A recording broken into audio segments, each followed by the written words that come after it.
I'm Janeane. This is KUCI 88.9 FM in Irvine, and this is Get the Funk Out. Standing by to join me is Katherine May, author of Wintering.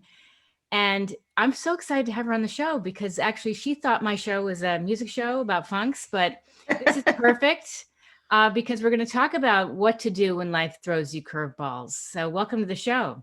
Thank you so much for having me. What made you decide to write this book, Katherine?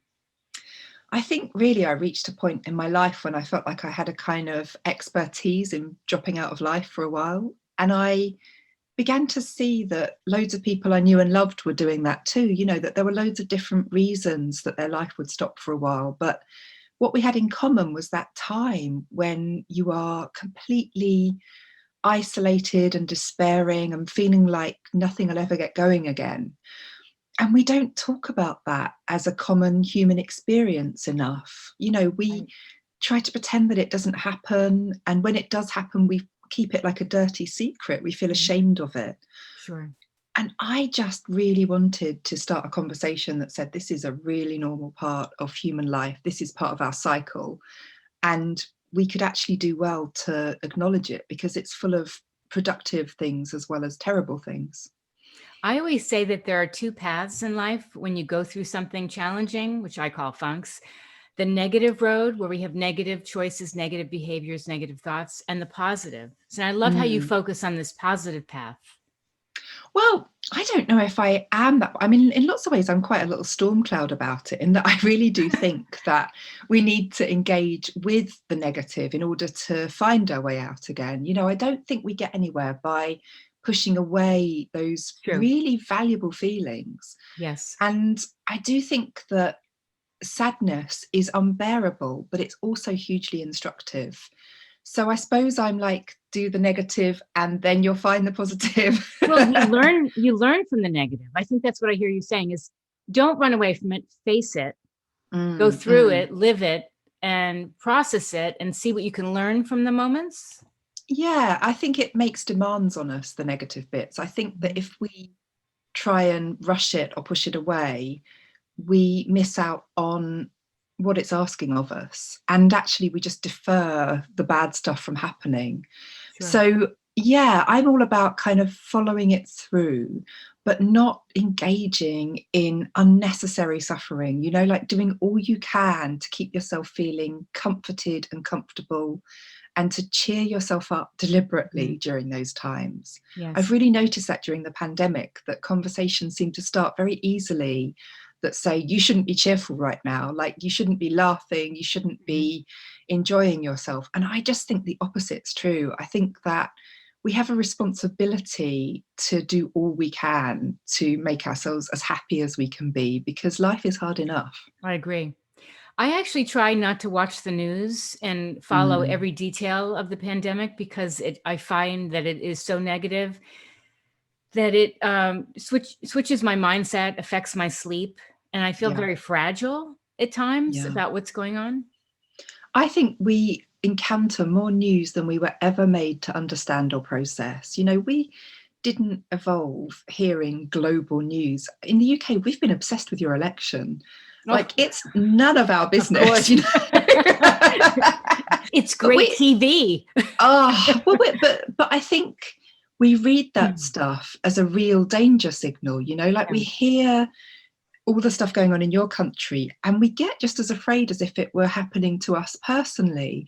And I think sometimes we cross a line between empathizing with other people's struggles and taking them on for ourselves. And I think we take such a lot on. I don't listen to the news either. I gave up a long time ago. Yes. I try and stay as well informed as I can, but I actually don't think it's useful for me to be hyper informed at all times. It just exhausts me.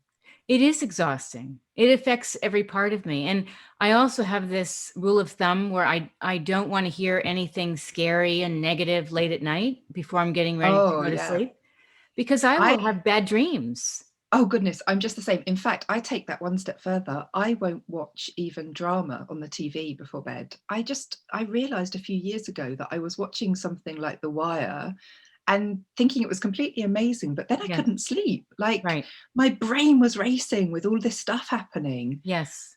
And I thought, I've got to knock this on the head. Like, I wouldn't drink caffeine after 4 p.m. and I shouldn't watch TV drama after 4 Right. p.m. either. Some people are very sensitive, delicate humans. I mean, Yeah. I will literally I'll open my eyes. I'm dreaming. I open my eyes. I think something is coming at me.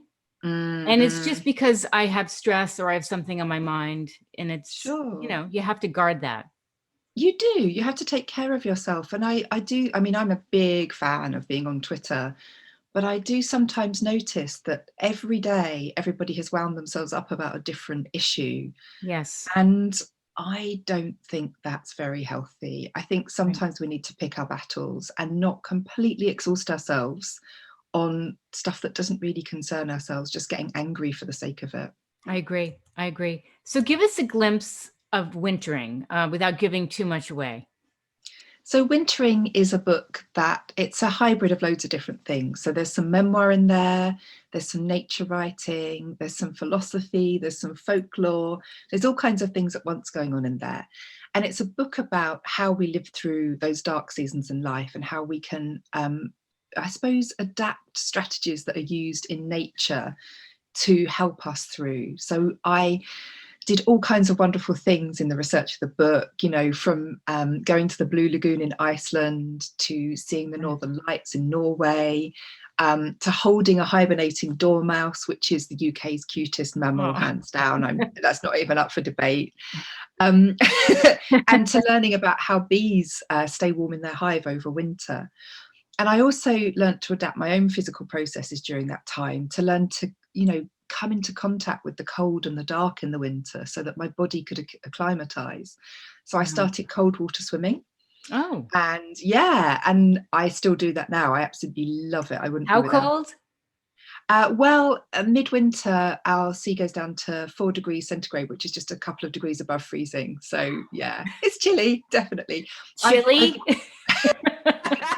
I have waded into the sea when it's frozen at the edges. So yeah. Yeah, it's good. Amazing. But it's actually what happens to your body when you swim in cold water is fascinating because it releases a similar cocktail of hormones to taking ecstasy, the drug. Really? So yeah. You get a massive rush of endorphins and serotonin, and you feel, almost high. It just feels incredible. But a lot of expletives would be flying out of my mouth. It's like, yes. Oh yeah. Yeah. I mean, I swim in a group of fantastic women and we all get in together. And even now, after a couple of years of doing it, my courage fails me every time I stand at the edge of the water. And we get in and we shout, we scream, we bellow like seals, we make noises you wouldn't hear at any other time. Which is so great. Yeah. Let that out. Yeah, it's a massive explosive release of emotion. And then when we're swimming around, we're chattering, we chat, and everything comes flooding out of us, like the stuff you wouldn't normally tell to people. It's right out there, you know, like if someone's at the bottom of their bank balance, we know about it while we're swimming. It's all there. That's really funny. Do you have any video of this? Oh yeah, tons. Well, actually, I mean, it's quite hard. Like, there's only a couple of us that have got the right equipment for that, but there's some good photos. The camera on the head. Yeah, I think I'd like one of those for Christmas. But in a way, it would be a shame to capture it because it's a private moment. Particular private moment. Yeah, it's true female conversation. Men never want to swim with us. So funny. Yeah. What else would you like people to know about the book? I think I'd like people to know that it is beautiful and healing, but also very funny. Like, I wanted there to be moments of humor in the book. I really didn't want this to be a completely serious exploration of the season because I actually think that humor is one of the things that get us through. So you will hear the story of me fainting dead after having a sauna and having all of the very handsome young men from the sports centre come rushing in with defibrillators while I'm semi-naked and begging them to leave. So and you weren't faking. Oh my God, no, I did not want them to see me in my pants. Yeah, so it's a mixture of, you know, very serious exploration of dark times, but also about the lightness that we find in the darkest moments too. And I think we've all learned that this year. Yes. I know, because things feel very dark right now with quarantine. Do you have advice for people that are going through a difficult time, ways to tune in to themselves? Yeah. I mean, I think one of the best ways that I found to tune in is to watch nature changing as the season progresses. And I learned after I wrote the book, which I wish I'd known when I was writing it, that the Japanese recognize 52 micro seasons across the year instead of 4 big seasons. So Oh, each of them, yeah, isn't that lovely? So yes. each micro season is about a minute change that happens each week in nature. So something coming into flower, something dropping its leaves, I like that that. kind of thing. Isn't that lovely? That's really interesting. And we can tune into those micro seasons around us, even through winter when we think everything is just dormant. It isn't, it's changing, it's doing great work. And I think if we can watch that, it's a really wonderful and helpful thing to help us pass from moment to moment. It sounds like the making of this book, the research for this book was such a positive experience for you. I loved it. I mean, I am a winter obsessive, I suppose, and I love winter even more now. I got to do loads of the wintry things I'd always wanted to do, and to, ask people the questions that I'd always wanted to ask. So talking to beekeepers about what they do Mhm. in the winter was just absolutely fascinating. And yeah, meeting dormice, going out into the woods on the coldest days, all of those things was just absolutely magical. It's interesting. One of the characteristics of you is your love of learning and your curiosity for life. Yeah, absolutely. That's what I'm driven by fascination. Mhm. I'm always pursuing something. And I tell you another thing, the most fascinating thing I think I did in the course of the research was visit Stonehenge at midwinter. Oh, And that was amazing because it's the only time of year you're allowed to walk straight up to the stones rather than stand behind a fence. So I got to actually touch those ancient rocks, and to at the same time meet all the people who celebrate from loads of different faiths and beliefs the rising of the sun after the shortest day in midwinter. that is Um, beautiful. it was absolutely beautiful. It's an incredibly kind of peak experience. It was Why is lovely. it they only let you go touch it in the wintertime? To protect it, so Oh, many people want to see Stonehenge that they have to really keep people at a distance.